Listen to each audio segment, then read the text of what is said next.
Kani kadiga bati CTV, mat pidang pek yaki kubor baman kasni, belawan rasha pida ka Orange Nissan loom sopo near Fire Brigade Shillong, ringkat bat ka eco-friendly enterprise, ki plakot nagamenta ki jingdon kam hakasong, bat kara karong. Hadin bagi bor penia cok hospital Neigrihms, dangsian kila penpenaban kang syashipor, ya ki jing ajing sumar, hapo kani ke hospital. Bakentop ya ka outpatients department, bat ya ka emergency ward, nakaliang jong director ka Neigrihms Hospital Dr. Bhattacharya ha ka jing ikram bigila pasai kubor ka lai terik u naitung arjar arpo ule thu pnya ba ka jingpur jong khunyang jingpang coronavirus hapo ka hospital kabal sedang ning kongshwa na wave shipai border security force BSF hadin kani skoi pat ka nos ka batre hapo kani hospital kalangat kani jingpang bat kenthop ru sakawai kalong keme ka ba one up yala ukhon ubathya pang kani hospital Kat kum ka jingthu jong Dr. Bhattacharya yamenta ki don hadu khatlai ngot ki brio ki belangat ha jingpang COVID-19 ki berasya sumar hapo ka Neigrihms Hospital. We have a total of 13 patients in Neigrihms. 13. Of the total cases that we have, the high-risk cases or high-risk contacts as we call them are 111 total. And low-risk contacts are 121. Okay? 21. So regarding the high-risk contacts, the contact has happened at different period of time. So one batch of testing has been carried out. So far we have 53 people for whom we have sampled. The swab we have done, of which, 30 people we have done the sampling, and the rest sampling has been done today. So that report is not available with me. Out of the 30, 24 contacts are negative and 6 contacts are positive. Of the 6 contacts, 2 are patients from the same ward where the contact has happened and 4 are attendants who were there in the same ward. So as per my information so far, we are very lucky, if I may put it that way, that we don't have any healthcare worker who has come into contact with the patient but has not got the disease. Okay, but the actual picture will be known as and when we get all the results with us. Okay, we have one sister who is working in the CTVS ICU. Mind you, it is CTVS ICU. It is not the same ward where this contact has happened. Okay, it has happened in a different area, and so far she has not worked in the COVID area. Okay, and we have no history of any contact by this nurse to any COVID patient in our hospital. Okay, that is the data as far as she is concerned. So we have only one healthcare worker from Neigrihms so far who has come positive, which we think is not connected with this particular incident where a BSF patient was admitted on 4th. At that time of admission, he was actually COVID negative. On 9th, we discovered that he was positive. During these 5 days that he was there in the ward, he has contaminated the ward, and as a result of that today, we have 6 new contacts in that particular ward. Am I clear? Yeah. Low risk is never supposed to stay in quarantine. They are low risk. Low risk activities include when you open an envelope. That itself is a low risk activity. So, COVID is a scenario where nobody is zero risk. You go to the market, you buy vegetables, you buy fish, you are a low risk. When we talk of low risk in the hospital context, when a contact occurs, suppose here is one patient, I have kept something over here and gone away. Now I have not actually picked up an infection, but there is a risk, however remote. But you do not know whether the next person standing to you is COVID or not. So the low risk is not quarantine. Otherwise the whole hospital would be in quarantine. All of us are in the hospital. So low risk here does not mean the person has a serious chance of picking up infection. All of us in this hall are low risk. So let us say that low risk is not at risk. Quarantine is given for every person in our institute who is at risk. High risk. High risk. Okay. So we never send out anybody into the community who is at high risk. Our main aim is that we should not become a spreader into the community. If anybody is having a high risk, they will be quarantined in the campus, tested at protocol intervals. If positive, they will be put in isolation. If at the end of quarantine they are negative, they will go back to their homes, we will certify. Every person who is on COVID duty for say 7 days, at the end of that, they are checked, evaluated, and only when we consider them at low risk will we send them home for home quarantine. Even then we are being careful. We are telling you are in home quarantine, don't go out anywhere, not because you have done something, simply because you are in the hospital. If at any risk, they will be kept in quarantine, in the hospital, in the institute, and tested. We cannot afford to have a person going into the community as a positive patient. Okay, we cannot afford it because we will get more patients coming back to our hospital. So it is in our interest, and also we are asking them, the low risk, we are asking them to come back and continue duty. We would not have asked somebody to continue duty if he was expected to spread it, because we would be at risk. You know, all of us, we may have the same qualifications but may not be the same person with understanding. We follow Ministry of Health guidelines. PP is not inexhaustible product. There is a limit to amount of PPE, they are costly. They are given as per protocol for the procedure we do.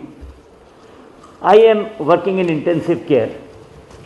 We use N95 only when we are intubating a patient, when we are doing a high aerosol generating procedure. Otherwise, our staff, they are also using 3-ply face mask. We are not even using PPE in an ICU because it is not needed. We are not fools. We are not, idiots that we will get infection. But I am also at risk. If we are not wearing PPE, just because somebody is touching a patient, this is not in the protocol for PPE. Where it is there, it is being given. We insist on people using it. Friends, today I'd just like to inform you, today in our Delhi review meeting, chaired by the Honorable Chief Minister, we have discussed in detail, thorough detail about the problem facing by the workers working in the Neigrihms hospital. Okay. So the government also has taken the responsibility to work with the Neigrihms authority for any kind of problem facing by the staff working inside the Neigrihms hospital. That decision also we have taken. For example, today we have also discussed about the letter issued from the Darbar Shnong ki Mau Kasyang. Okay, I just want to read out the letter for your informations. Had already addressed to the Director of Neigrihms, Northeastern Indira Gandhi Regional Institute, Health and Medical Sciences, Mau Kasyang Shillong. Arrangement by the Darbar Mau Kasyang to accommodate the local residents working at Neigrihms. With reference to the above, on the behalf of the Darbar Shnong Mau Kasyang, we would like to inform you that due to the prevailing situation in connection with the outbreak of the disease of COVID-19 and its rapid transmission and recent development at Neigrihms, and to prevent the community spread of such disease in the village, the Darbar Shnong Mau Kasyang has made an arrangement for accommodations for the local residents of the village working in Neigrihms in the different lodges, hotel, guest houses located at Mau Kasyang Shillong. In view of the above, the village Darbar therefore requests you kindly issue the order instruction to the local residents of Mau Kasyang, working at Neigrihms to comply with the arrangement as per list enclosed along with the transportation from your end. This is, we have not taken care when we discuss about this particular subject today in our daily review meeting. Also, we have taken care for those staff working in Neigrihms, not only in Mau Kasyang. Even those people residing in Nongpang, those people residing in Mokpat, those people residing in Langading, and those people residing anywhere in Shillong area will be taken care by Neigrihms authority and also by the government. So that decision has been taken. For any details, the HSMI is here and Director Neigrihms is here. They will give you more further detail if it is necessary required. There are two cases who have got a history of interstate travel. One of them has travelled from Kolkata. The other person, who's again a patient, has travelled all the way from North Tripura. Mind you, these two cases, their primary problem was not COVID, but they have come with some other unrelated problem. One is a case of gallbladder stone, and the other patient is actually a case of chronic pancreatitis. After the protocol that we have in the hospital today is anybody with an interstate travel history comes, we run a COVID test before they let them into the general wards. So at that point we have found that these two patients are actually positive for COVID. Okay. Then the next 6 patients which we have, these 6 patients are actually the contacts of an index patient who's from BSF. On 4th he was admitted to a ward, and on 9th we found him to be having symptoms. On that day we have diagnosed that this gentleman is actually a COVID case. We have got the report, and after that we have run the contact tracing and what we call as evaluation of the exposure risk, and the ones who were high risk, I mentioned 24 people came negative and 6 people came positive. So these 6 pertain to that. Then the next 5 are those cases who have got detected. Of the 5 cases, 4 were detected because of the screening that we do. Okay, and this screening that was done was basically for 4, and one patient, that is a sister from Neigrihms, one of our healthcare workers, she actually was symptomatic. And because of her symptoms, we have tested and we have found her to be positive. So that is a breakup. So 2 with interstate travel history, 6 who are actually contacts of one of the patients who was admitted to ortho, and 5 cases who were detected for various reasons, of which 1 actually had symptoms of COVID, and therefore we have tested, and other 4 were basically a screening test. So what I'm just trying to again emphasize here is the sister who has come positive is from a very different ward that is nowhere connected to this ward. So we don't think that the spread has happened between these 2 wards. I would like to clarify that the 6 patients who are in orthopedics ward has been kept as a containment zone. So we don't expect that infection to spread outside. So basically what is meant by containment is no new patients come in and nobody, including attendants, go out. At the present moment, what we are doing is food is being provided, including to the attendants from our hospital sources, so that they don't have to go out. So that is actually the point. And the PPE protocol that is maintained here is the same PPE protocol which is maintained for the COVID positive area. Okay? Yeah. We have recommenced emergency services since yesterday. Okay? If you ask me about OPD services, you see, we are testing the high risk people. If we test on the same day, their exposure, date of exposure, if we test them on the same day, we are expecting a negative result. So usually they test positive around the 5th to 7th day. So we are going to keep testing them on the days that they are expected to be 5th, 6th or 7th. So therefore we will complete our testing within the next 4 or 5 days. Then when we get that, okay, our staff, everybody are negative, we will definitely open up the OPD. It is smart not to infect anybody from our side, so that people coming also should not be afraid that they will pick up COVID in Neigrihms. The 13 cases from Neigrihms has not been added. The 6 new patients which they have got has not been added here as of now. That we will update later. Okay, that has come from Neigrihms. From these 52 others, we have got 8 from the contact tracing of the wedding party, plus 2 comes to 10. Then we have got those other patients coming from, they are returnees, like those party from Bihar, from Kitting Road area. Plus, I don't have the exact details. Those are the main details. But the 6 from Neigrihms, which they have detected today, that has not been added here as yet. That will be updated later. We have gone around because the contact tracing is all over town. So it's a huge number. Okay, and we have to verify. If a person says that I have met so-and-so, and that person says, no, I have not met, we have to verify. There's so many things. So giving the exact number of how many, it's impossible out here. But for the main 2 cases I already given before, we have 104 contacts, the main 2, the first 2 from the wedding party. The rest now they are doing. Okay, and plus this rain is also disturbing them. So by tomorrow afternoon, sir, I think we will be in a position to say how many altogether. But as of now, from the wedding party, none have turned out to be positive as yet. Contacts and those who had gone to the wedding. Like I mentioned, she has not worked any of the COVID areas in Neigrihms. She has not come in contact with any COVID positive patient in Neigrihms, nor was ever a COVID positive patient in the CTVS ICU where she is working. This lady, apart from the fact that she works in Neigrihms, she stays in a locality that's Demsenio.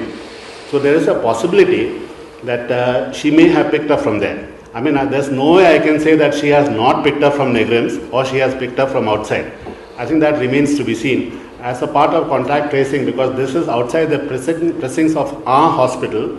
Once the contact tracing is done outside, maybe we may come to some sort of a conclusive answer as to whether she may have picked up from the locality or maybe she's picked up from the hospital. Because if it were to be from the hospital, I'm sure we would have had some patient who would have turned out to be positive. Now, right now, as we speak, we have drawn a list of all the high-risk cases with whom she has come in contact within the CTVS area where she is working. So till those reports actually come in, I'm sorry, I'll be not in a position to say or conclusively say that she has not picked up from Neigrihms, but the presumptive information that I have so far is probably she has not picked up from Neigrihms.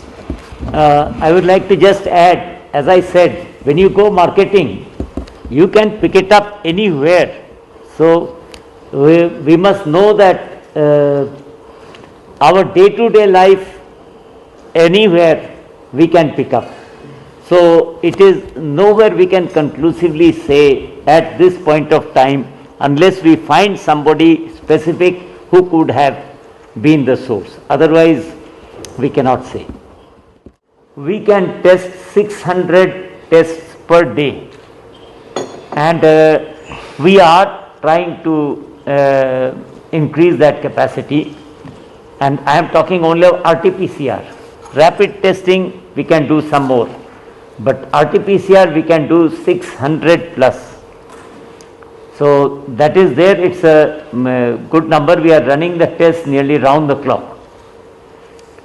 Have I answered your question? No, but by how much do you plan to increase? By how much is a very difficult statement. We are trying to, because it will need manpower also and it will need machine also. We are trying to get one machine to start working and get manpower. It is a difficult scenario because they involve a lot of effort. We are trying to process that, and if we can succeed, then we will be able to ramp up by nearly 200, 300 more. I think just to answer, bring a little more clarity, if I may. Apart from the fact that we are testing and we are trying to increase our capacity, we have tied up very closely with the state government, and we are very thankful to the state government because some of the equipment also has been provided through the state government, like the CBNAT testing and a few other things. So we are working in close cooperation with them, and we are also establishing, in fact, the centers like the one in Pasture, the one in Tura, these things have been established in cooperation and in basically close coordination with Neigrihms. So we are open to, if required, help start up new centers. Because the problem with us is we are almost saturated. Unless we have more number of manpower to work, we cannot increase our testing capacity.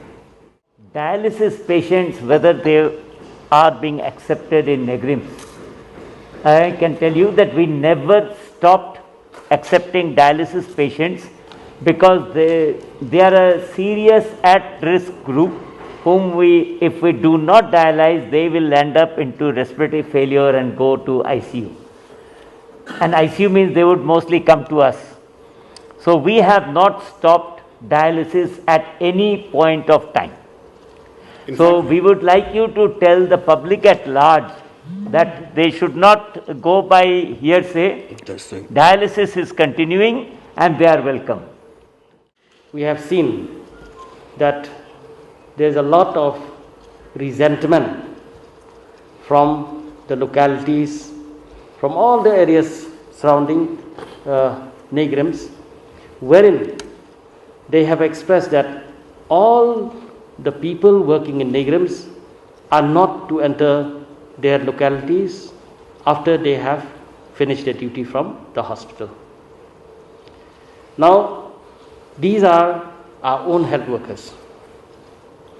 And Neigrihms is a prestigious institution. Neigrihms will not send their workers back to their place of stay without first assessing the situation, without first assessing the risk posed by such employees. Now, after this discussion, we felt that through the media, it is an appeal that when the employees of Neigrihms go back to their localities, we appeal to all the authorities in the Shnong localities not to harass them. If Neigrihms has said that they can go back and stay, it means they are safe.